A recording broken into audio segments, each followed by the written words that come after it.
Do you know the biggest problem with the Gen Z in India today? Well, for the first time in India's history, the number one reason why people are taking personal loans is not because of a medical emergency or because they need to do home renovation or buy an asset. Well, the number one reason, 27% of the personal loans taken in the first half of 2025 is for travel. Well, the Gen Z is taking flight tickets on loan so that they can travel and attend concerts elsewhere so that they can put Instagram stories and get status.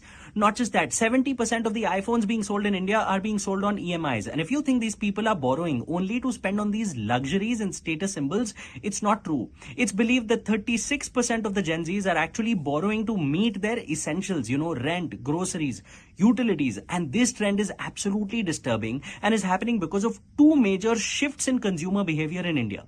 Well, firstly, we must understand that previous generations used to save for years to actually be able to buy a house, which used to be a financial saving for them, plus would give them some sense of comfort. But today, real estate has become so expensive that Gen Z have realized that I don't want to spend 2 lakh rupees on EMI every single month for the next 20 years and even then not be able to afford a simple house, which is why they're actually borrowing to spend on all these other micro status symbols.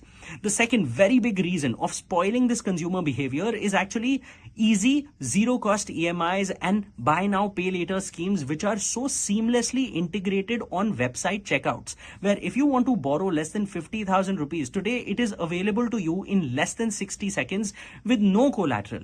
Now, when you compare this behavior to the Gen Z of China, well, they are behaving absolutely in an opposite manner. For example, Chinese Gen Z are actually buying gold beans, which is every single month investing in buying 1 gram of gold because it doesn't signal social status but intellectual status.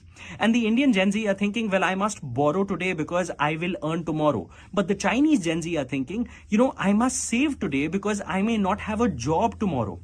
Which is why you must remember the first thing, whatever status symbols, travel photos that you see on Instagram, well, half of it is funded by debt and borrowing. And second, this is the time in India to actually